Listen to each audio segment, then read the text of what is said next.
Consumer attitude and attitude change. Thiosia AP Balin A19B0943. Consumer attitude may be defined as a feeling of favorableness or unfavorableness that an individual has towards an object.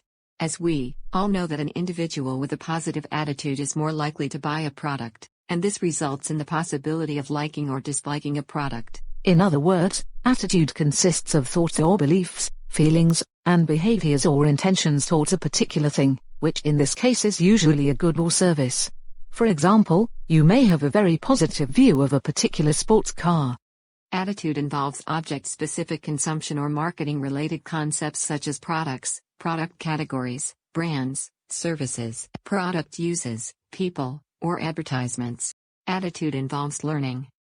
Relevant to purchasing behavior that formed as result of direct experiences from product, word-of-mouth information, and/or direct marketing. Attitude involves consistency, the attitude that must be consistent with the behavior that is being reflected but are subject to change and evolution.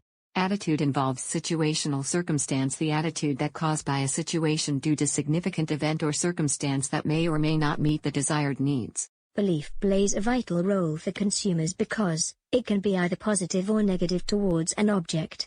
For example, some may say tea is good and relieves tension. Others may say too much of tea is not good for health. Human beliefs are not accurate and can change according to situations. Consumers have certain specific feelings towards some products or brands.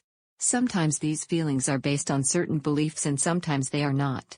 For example, an individual feels uneasy when he thinks about cheese-burst pizza, consumed because of the tremendous amount of cheese or fat it has.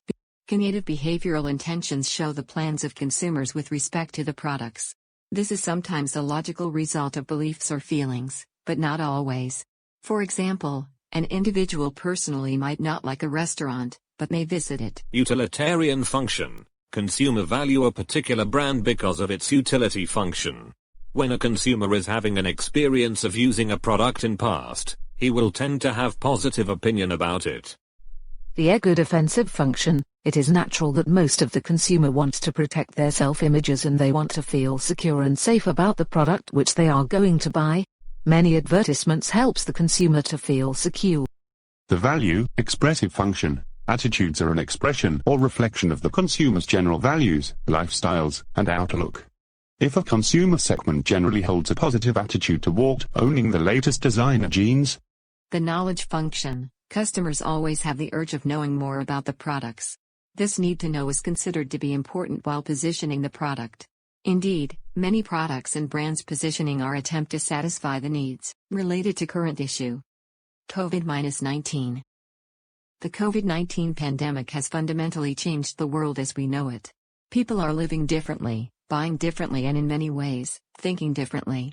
Supply chains have been tested. The virus is reshaping the consumer goods industry in real time, rapidly accelerating long-term underlying trends in the space of mere weeks. Beyond this crisis, permanently changing what we value, how and where we shop, and how we live and work.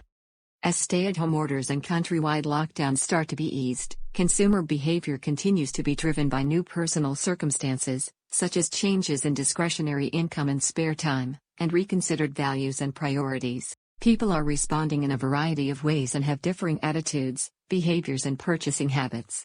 Some feel anxious and worried, fueling panic buying of staples and hygiene products. Consumer priorities have become centered on the most basic need. Digital commerce has also seen a boost as new consumers migrate online for grocery shopping, a rise that is likely to be sustained post-outbreak. Food and medical security, financial security, and personal safety were other leading priorities. With lockdowns in place and many stores shuttered, e-commerce has surged. Adoption has accelerated from previously uninitiated users, especially in underpenetrated categories such as grocery. Consumers have also increased their use of omnichannel service, like contactless payment, social commerce, virtual consultations, and curbside pickup. It's new behavior that they plan to continue. Consumers are more mindful of what they're buying. They are striving to limit food waste, shop more cost-consciously, and buy more sustainable options. Brands will need to make this a key part of their offer, for example by exploring new business models. The COVID-19 outbreak has slowed the pace and changed daily life for many consumers, and this is having a profound impact on the way we view personal hygiene, health, and how we engage with our communities, friends, and families.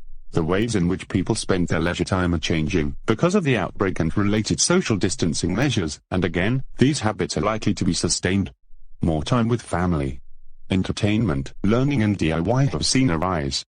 This trend is reflected in the types of apps that consumers are downloading, related to entertainment, news, healthcare, and education. Underlying consumer needs, for instance to connect, to be entertained, to learn, to be informed, remain the same. People are working from home as businesses close doors and encourage remote work. Many employees who have not worked remotely before or not often plan to do so more frequently in the future.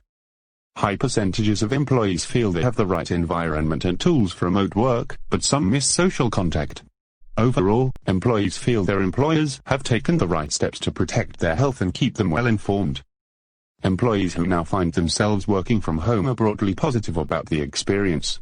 Unsurprisingly, those who worked from home previously are more likely than newcomers to feel they're more productive at home and feel they're more professional.